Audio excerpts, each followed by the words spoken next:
Hello, everyone. Yes, I am speaking English, and I'm going to be speaking quite fast because I've got a lot to go through. And we have 40 minutes of joy learning about abstract syntax trees. I'll very briefly tell you about myself. My name is James Titcumb. I've been doing PHP since 2002 and programming since before that. I'm a Zen certified engineer, contributor to many open source projects. I'm also on the Zen Framework Community Review team. If you're lucky, maybe once a year you might see me review a pull request, so apologies for that. I'm a consultant engineer at Rove as well. We're a group of freelancers that go around doing development training and so on. Anyway, to understand first what an abstract syntax tree is, we need to understand how PHP works, right? So the sausage is that PHP code is fed into a lexer, which generates tokens. These tokens are then fed into a parser, which results in an AST. The AST is then compiled by a compiler, which turns that into opcodes. The opcodes are put into the op cache and then executed by a virtual machine. With me so far? Okay. Some of you said yes, that's good. That was quite fast. The virtual machine is not vagrant. It's actually sort of a virtual CPU, if you like, which takes these opcodes and executes them. So that's kind of further down the process. The AST specifically is new in PHP 7, as you may well already know, but maybe you don't know what it is. So that's probably why you're here. So the lexer in PHP is a generated program. RE2C is the program that is used to generate this generated program. And it's known as a lexer generator, right? So we have this definition, which is contained in this file, zen-language-scanner.l. And if you can have a look at the PHP source code, if you haven't done already, and it's in the Zend directory, as part of the Zend engine. And this describes how the tokens are actually split out when we are looking at our sentence of code. And the reason why I call it a sentence of code is because it's much like, spoken languages and written languages and so on. It works in the same way. When I say to you, the words that I'm saying at the moment, you can recognize, at least if you're fluent enough in English, each individual word that I'm saying. So like I just said, saying, for example. And this is, your brain is lexing the words that I'm saying, basically. So this is the first step. This is what the definition in the lexer looks like. The format, if you've ever used Flex before, will be familiar to you. It's kind of similar. Flex is actually used by HHVM, which, if you don't know what that is, it's an alternative PHP runtime created by Facebook, which is now sort of diverged a bit and doesn't really support PHP anymore. But we'll look at a couple of examples here. A lexer is a state machine. So as you progress through the tokens that we're collecting, the state can change, so we can have different expectations and also reuse the same tokens. As we know, a dollar can be used outside a string or inside a string, and it may or may not have the same meaning. So, for example, st in scripting, we can see here, there's others like st double quotes, here doc, now doc, and so on. Followed by the token itself. In these cases here, they match the string exactly. We know what exit, die, and function are, hopefully, if we've done any PHP before. There may be some people who haven't done PHP before, in which case this talk might be a bit in-depth, but we'll see. Inside the curly braces is basically what happens when these tokens are encountered. In all of these cases, we simply return the token. And by returning the token, we're appending it to what's known as the token stream. Okay? And then we can have a look at maybe something a little bit more complicated. So as I mentioned, it's a state machine. So you can use these states in different ways to have different expectations. So for the first example, let's assume that we're inside double quotes, back quotes, which is backticks, maybe you know as, here doc. And if we match this particular token, in this case, the string dollar open curly brace, then we will change the state of the state machine, and we're going to say, well, we're looking for a variable name, all right? And then we return a token with a very memorable name, t dollar open curly brackets. The second one only applies when we're in this state. So we're already looking for a variable name. That's good. So this rule will apply. And then we look for a label followed by a curly brace. So there's lots of curly braces and square brackets going. Don't worry too much about it, okay? So what happens when we encounter this? Just ignore the first line, it's irrelevant, sort of. We copy what's known as the lower value, and that's basically the bit of string that was matched. And in this case, that's going to be the name of the variable that we're looking for. Then we change the state back to the scripting state, because that's where we want to go. And we return a token. We've got a string variable name. Good job.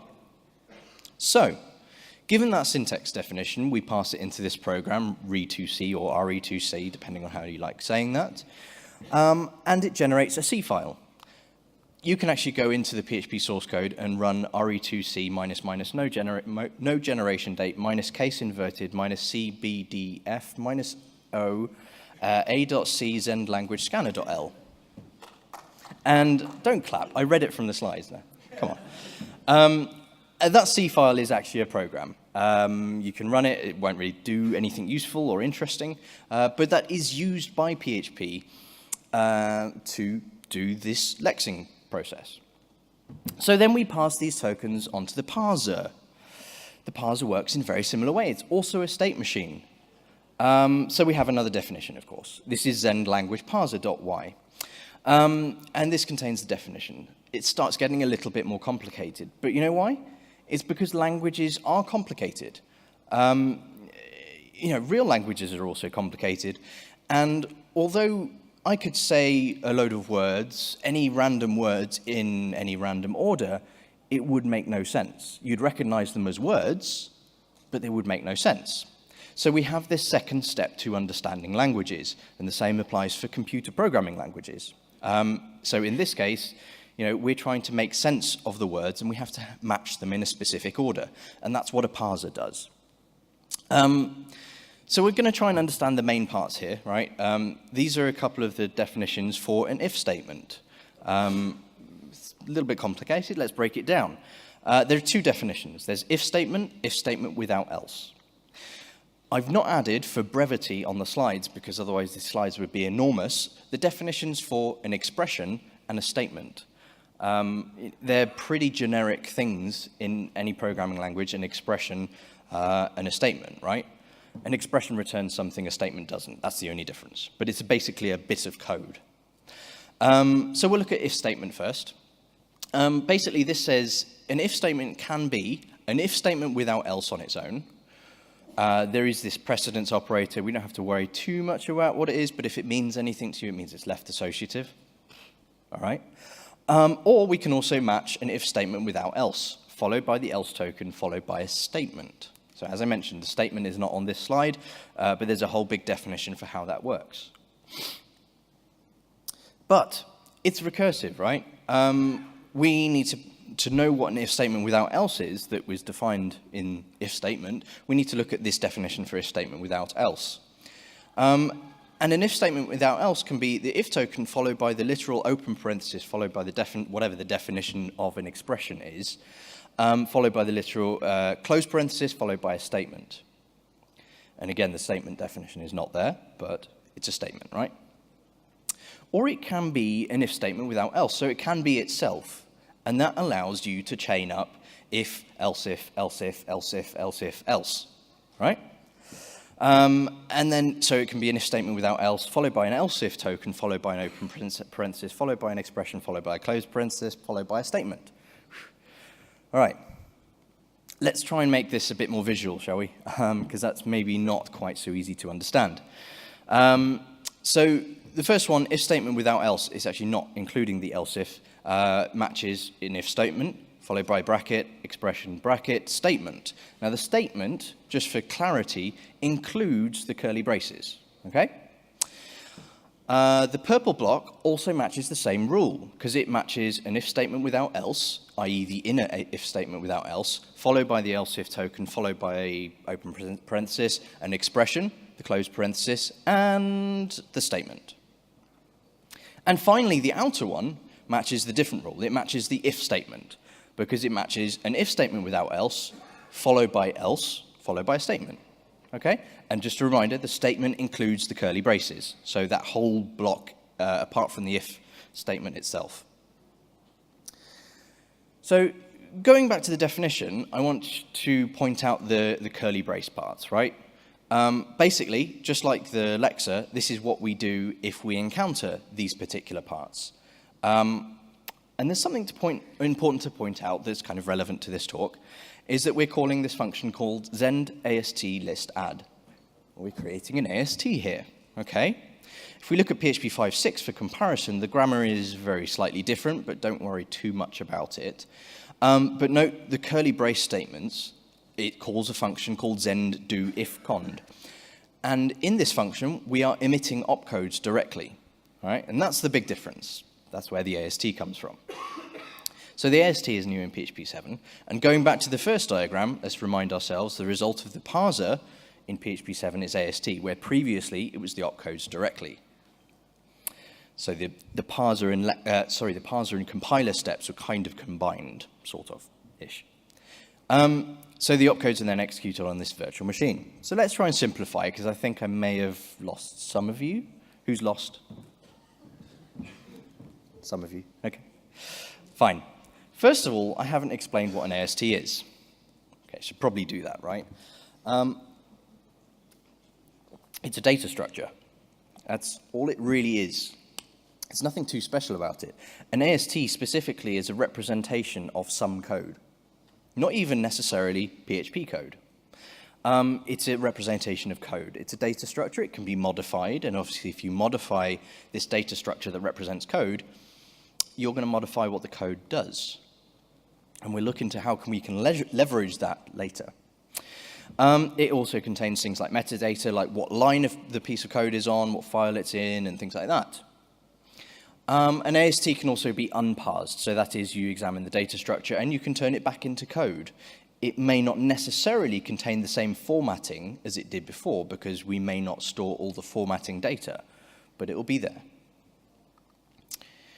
So, who can tell me what this script does? No, I'm kidding, don't worry. It's echo hello world, right? We know what this does hopefully. If you've never done PHP before, it echoes hello world. This is what the AST for this piece of code might look like. We have an echo statement, and in my lovely ASCII tree here, it has a string sub-node or child node, which has a value of hello world. And that's pretty much that. Let's have a look at another example, the same thing, but with a concatenation. There's a bit more going on here. The echo statement remains at the top, but we have this new thing, concat, or concatenation, whatever you want to call it. This is known as a binary operator, and it's called binary operator, as some of you may have already figured out, because it's got two operands to it. You've got a left and a right, okay? In this case, the left operand is a string with the value hello, space, and the right one is also a string with the value of world. Now, the nodes here on the tree don't necessarily have to be a scalar string. They could be, another concat. It could be an add, anything like that. And let's have a look at it a bit more detail, right? Let's do some mathematics, right? We'll assign 5 to $A, 3 to $B, and we'll echo $A plus $B times 2, right? So the tree gets a bit bigger for this code. Hopefully you can see it. There's two assignment operators, and they only have one, right? They only have one operand. And then we have the echo statement, and that has an add operation, right? The left is the value of variable A, which we don't know, and the right is the multiply operation. The left is the variable B, which at this point we don't know, and the right is the static constant value 2. So why? Why is this important? Why is this relevant? Well, there's a big change in PHP 7. Actually, there's quite a lot of big changes inside PHP Engine itself. One of those is the introduction of the AST, and the big benefit from this is that we're decoupling the parser from the compiler. So as I mentioned, it sort of separates those two very nicely. And we're told often, and you may have already been told today, I don't know, many of the sessions have been in French and I don't understand it all. So, we're trying to compartmentalize code, make it more maintainable, and improve the code quality. So that is an effort to do that inside PHP itself. And if anyone's ever looked inside PHP, you'll understand why. It's a little bit scary to start off with, perhaps. Actually, if you look at it in a bit more detail, it's just a bunch of macros. If you don't know what a macro is, it's just like a function that's replaced in line by the compiler. And if you get used to those macros, you'll start understanding what it's all about. So anyway. This also means we get some slightly simplified productions from the parser as well, which means, as you may hopefully guess, is slight performance benefits. And it's faster, asterisk. And I have to quantify this because it's not faster in what you might assume, right? It's not runtime faster, sometimes. What do I mean by this? Right, despite this extra step, right, in between the compiler and, the parser and the compiler, there's this extra step of generating this AST. So you might think, well, that's going to slow it down. An AST is actually a very efficient data structure. It's a graph. We know a lot of people are talking about graphs recently and saying, oh, well, you need to use this graph database for this particular problem, right? And that's because graphs can be very efficiently traversed. Now, when I say faster, what I mean by that is that particular step is faster. But bear in mind that the opcodes are always stored in the op cache anyway. So once we've done that initial compilation, it doesn't make any difference because we've generated the opcodes, they're in the op cache, we don't have to do the compilation, parse and compilation steps again. But the AST implementation is actually 10 to 15% faster for that particular part of the process. But it requires more memory. Okay. But that's okay because PHP 7 has an entirely new zval structure, or zval, because I'm British and I like saying Z instead of Z. But this new zval structure is much, much more memory efficient. I won't go into that, it's not relevant to this talk. But the memory savings on that far outweigh the difference that's generated by creating this AST. So that's good. We can structure this AST that we, in the last couple of slides, in exactly the same way, but with a nice graph. Okay, I said it's a graph. There you go, there's a graph. And it looks a bit like a tree, right? Hence the name, abstract syntax tree. It's hard to say, even in English. But when we show this as a tree, something interesting can happen. If we go around this graph and write down every node in order, then we get something interesting. If we start at the top, we go left and descend down, and every node that we come to, we write it down. This is what's called a pre-ordered traversal. And if we write them down, we'll get something like this. And I think as some kind of strange pseudocode, this makes sense, I think. We're assigning a variable a with scalar 5. It's kind of like a function call instead of an assignment operator, but that's what you end up with, right? The important thing here that I want to point out, though, is that the operation or statement, in whichever case, is prefixed, hence pre-order, and there's also something called Polish notation, which this is.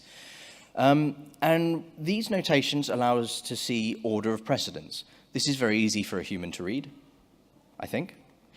And I mentioned order of precedence. What is that? Well, that's deciding what order you should carry out an operation. If you're presented with 1 plus 2 times 3. Now, the rules of mathematics tell us that one of those is correct.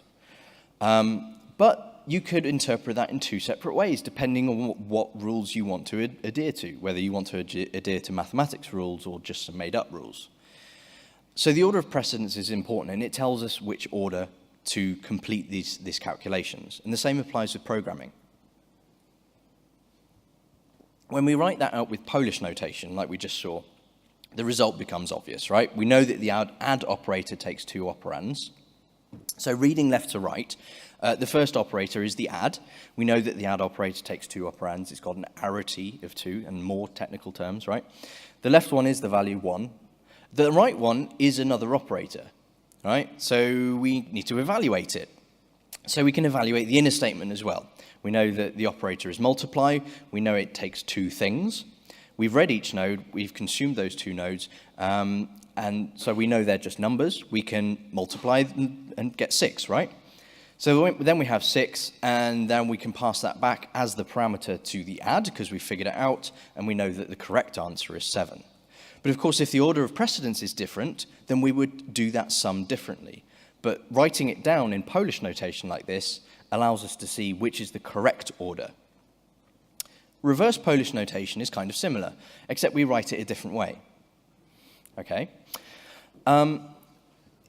To parse this is a bit easier for something called a stack compiler, because we build a stack out of things. The values come first, and the operand operates on the value in the stack, and we build this reverse Polish notation stack, right? And we visit the leaf nodes first if we're looking at the graph, and we come back up the graph adding the nodes as we go. And this is called post-order traversal. So let's try and visualize how we would work through this and figure out this particular sum. So we step through each item one by one. If it's an operator, we're going to execute. If it's a value, we're going to push it straight onto the stack, which is on the right there. I'll show you the stack after each part. So the first one is a value, so we add it to the stack. The second one and the third one are also values, so we'll add them onto the stack. So we have a stack with 1, 2, 3 now. The next one is an operator. We know it's a binary operator, so we take two things off of the stack. Then we perform the operation and put the result of the operation onto the stack. The last one is the add operator. We know it takes two operands again, so we take them off the stack and then pop the result back on.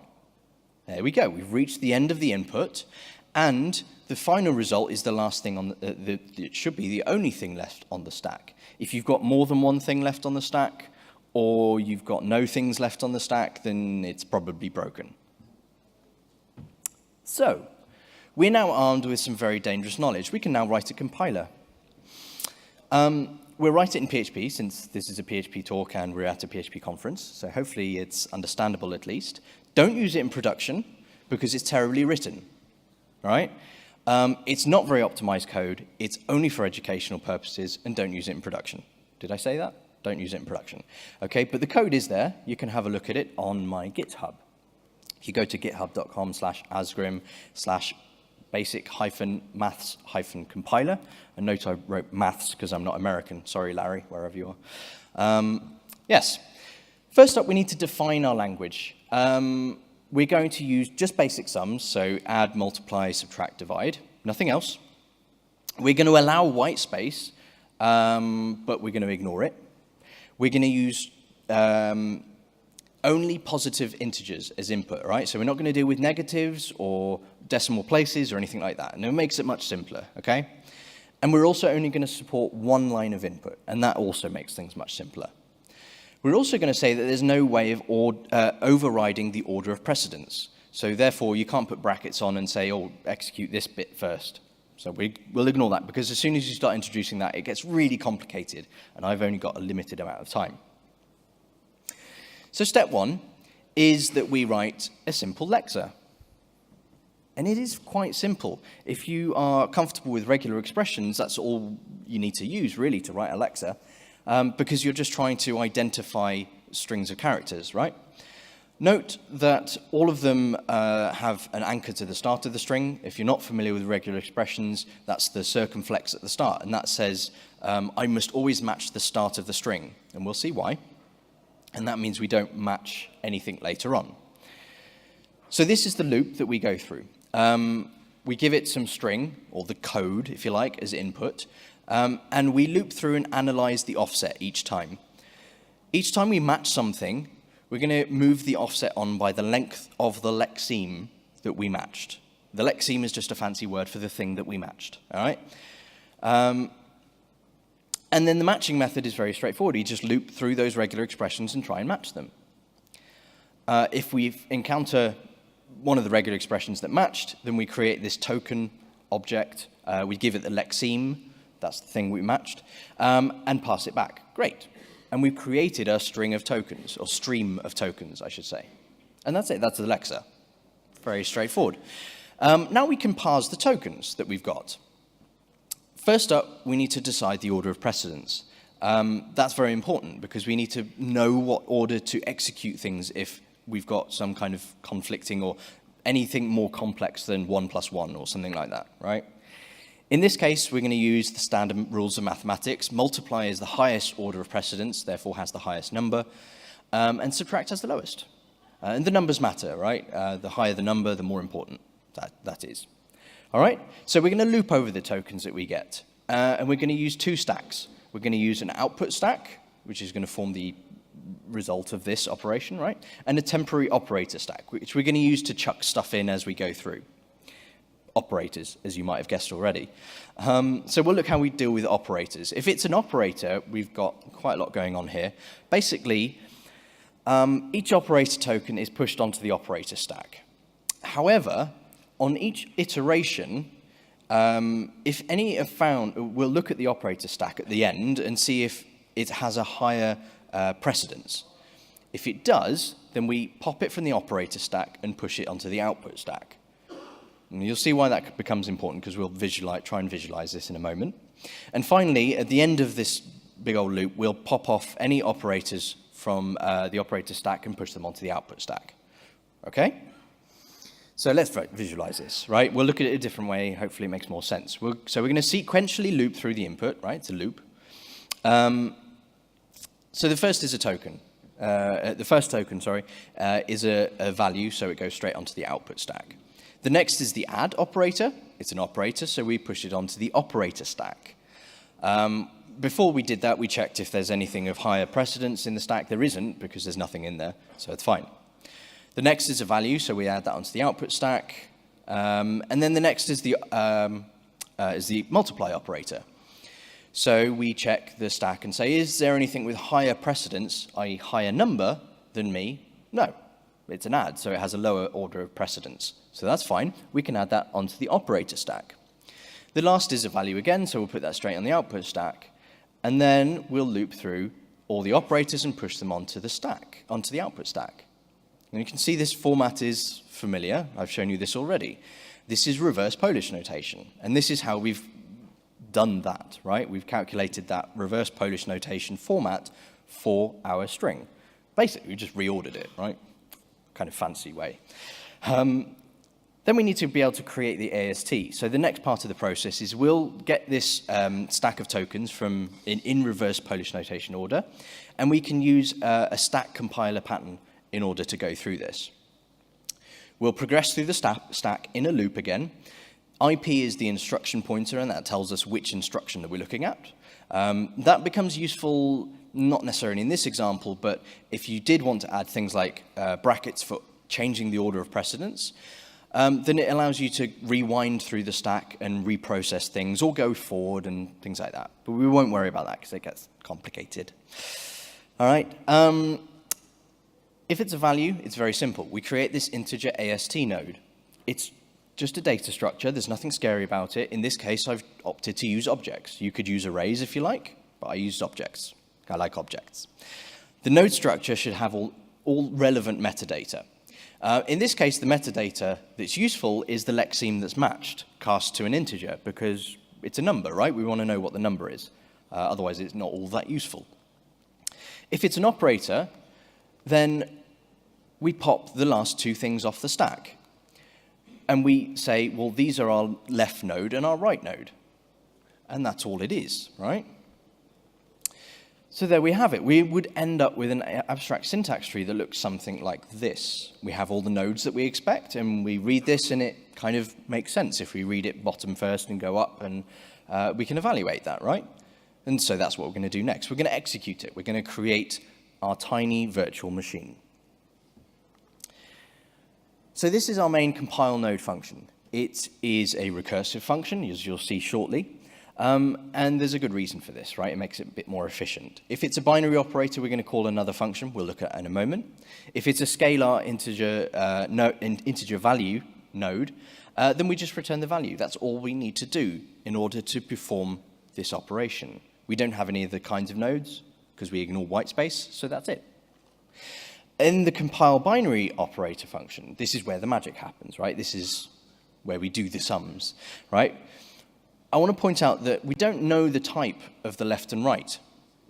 So that's where it becomes recursive. So we have to put through the left and right nodes back into compile and figure out what they are. These could be binary operators again, or they could be an integer. We don't know, so we have to pass it through to that function. When we've figured out what those values are, then we can operate on them. So we just switch on the type of node we are.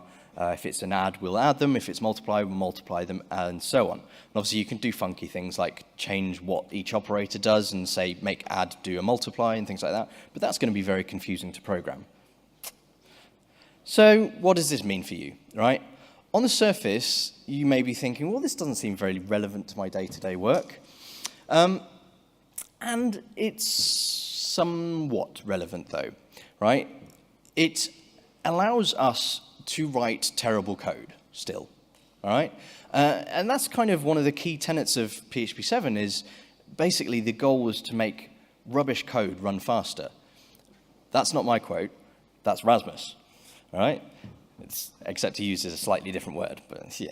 Anyway, but AST is one of the reasons that PHP 7 is faster. And there is some nice scope for optimizations there in the future.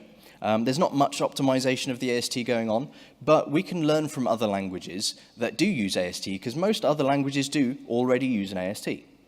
So, knowing how the engine works does actually help, but I would advise that don't just go changing the way you write your code because you can see how the AST is generated and you can make it more efficient. That's the job of the PHP engine, right? And if you really have to be doing that, then you've got other problems, probably, because PHP usually isn't the slow point anymore, especially if you're using PHP 7, 7.1, and eventually 7.2. As I mentioned, ASTs aren't specific to PHP. They can actually help you understand how most other imperative programming languages work, because funnily enough, they all work the same way. The only real difference is syntax and how the standard libraries work. That's pretty much it. There are, of course, other weird languages like Haskell and Erlang, which do things a completely different way. But we'll ignore those, because we're talking about imperative languages, right? But they all work the same way. And an interesting thing I sometimes get asked, so I'll answer it now, so you've all got the answer, is, well, can I take the abstract syntax tree from some PHP code and generate some JavaScript code? Well, yes, in theory. It's not something you want to do because you'd cause yourself a significant amount of pain, which, you know, some people like. That's fine. But the reason why is because each programming language, PHP, JavaScript, Python, Java, whatever, they all have their own ways of doing things. So doing something one way in PHP might be completely different in JavaScript, right? They're different languages for a reason, right? So yes, in theory, it's possible, but you're going to have to deal with a load of really weird edge cases if you did something like that. So one last thing. We can use the AST in userland, in normal PHP code, right? It's a reality, it's here, but your mileage may vary, okay? Why would we want to do this? We can gain some huge insights into the code that we're running. We can have a look at how the code is running, what's going on. We can examine the structure of the code and start doing magic things. So how do we do this, right? There is an extension called PHP AST. It's written by someone called Nikita Popov, and it exposes the AST that's generated in PHP in userland, so you can start doing stuff with it. The downside is it requires an extension. But once the extension's installed, you could do something like this. This is a fairly simple, chuck it some code, use the AST /parse code function. The AST dump is just a helper thing to make it a bit more readable when you're doing it, because when you dump an AST, there's a whole load of metadata, and it's massive, right? There is another extension called AST Kit. This one's written by Sarah Goldman. She used to work at Facebook on the HHVM team. This extension actually allows modification of that AST. So when you execute it, you get this thing called monkey patching, which you may have heard of from other languages. There are two downsides to this one, though. One, it requires an extension to be installed, and two is it was just a bit of an experiment, so it's really not production stuff that you should be using. So don't do this in production. It works in a very similar way, though. We can, parse a string in the same way, but instead of doing that, we can go and change it. So we use this graphed function, and we replace that true with false, and we will get a different output at the end of the day. Great. There's also another library, which is a library this time, called PHP Parser. It's also written by Nikita Popov, the same person that wrote the PHP AST extension. It's more or less the same, funnily enough, but it's written in PHP. So yes, it is a PHP parser written in PHP. And it works in almost exactly the same way, funnily enough, because that's actually the easiest way of doing it. The upsides are, it's not an extension, so you can install it with Composer right now. The downside is it's much, much, much, much slower, right? This is some basic usage. It looks much the same way as the PHP AST extension. So finally, a bit of a shameless plug here. There's a library called Better Reflection. It's open source. Don't worry, I'm not trying to sell you anything. It was written in order to use the reflection API, but without actually having to load the code. So if you've used reflection before, you know that you have to load the code first. Now we can do that without having to do that. So it's pretty flexible and powerful. This is how it works. We get this reflector, which is kind of the public API, if you like. That's what you call and say, give me a reflection. You have to give it some instructions on how to locate the source. We actually have some sane defaults, which is fine and works for most of the time.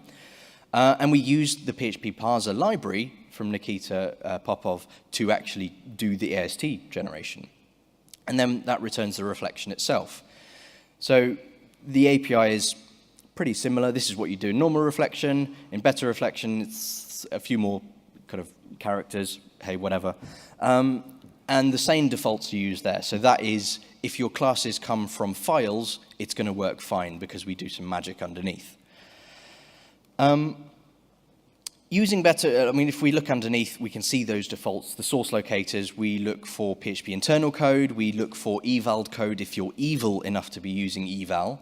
And we have this autoload thing, which interrupts the autoloader. Don't worry about that. It's full of magic. I'll tell you about it later over a beer.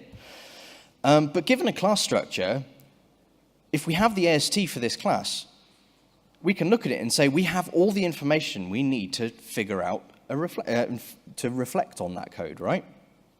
So we have all the statements, we have all the properties, we have the visibility of the properties, we have all the methods, we have the visibility of the methods, we have the parameters that they take, the types of the parameters they take if you're using PHP 7, or PHP 5 if you're using classes as parameter types. And all the attributes like metadata and things like that as well. So what can you use better reflection for? It means, as I mentioned, you can reflect on files and strings that haven't been loaded yet. It doesn't use the internal reflection API at all. A nice bonus is you can analyze doc blocks. It pulls in PHP documenter libraries, so we can actually look at the types from there if you're using PHP 5 code.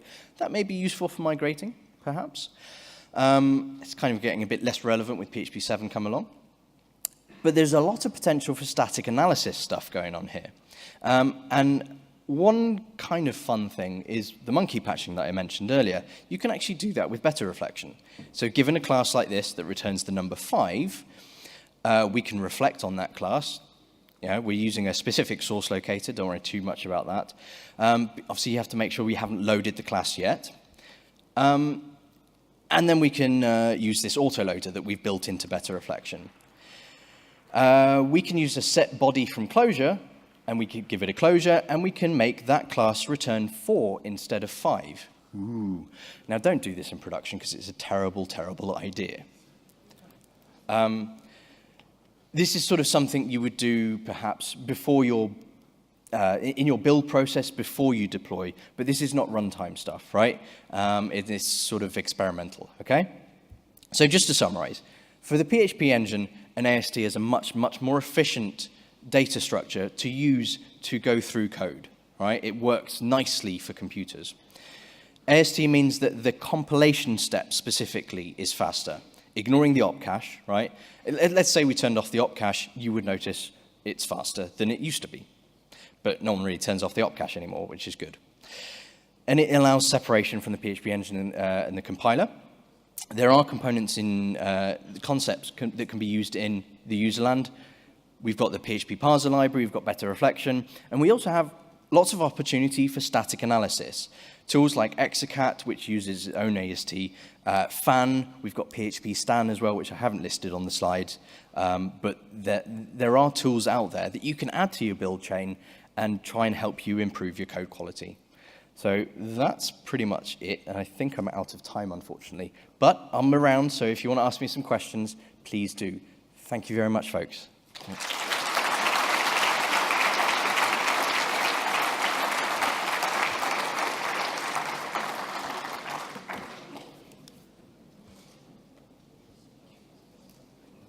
Est-ce qu'il y a des questions? Comme c'est la pause après, on peut quand même se permettre de faire quelques questions.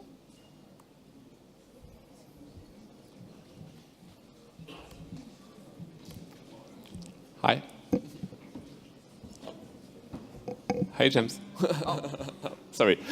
I've been using Better Reflection, so first of all, thanks a lot sorry about that. for this. No, it's great, especially since V2. I've got a question regarding PHP AST versus PHP parser from Nikita. Yeah. Do you know if there is any chance that someday PHP parser could use PHP AST to improve its performance? Yes, so if you didn't have that, the question was, would PHP parser or Better Reflection be able to use the PHP AST extension? Yes, in theory. The reason why it's probably not at the moment is because you have to install it as an extension, which may not work for some people. So at the moment, PHP parser works everywhere, regardless of what version of PHP you're using as well. There are talks, I don't know when, maybe in the future, that the PHP AST extension would be merged into core so you could access the AST directly, at which point, yeah, I mean, we'd look, certainly at least in Better Reflection, we'd look at doing that directly instead of using PHP parser. But that would be much faster, yeah. Also, thanks, James. And Thank you. reprise et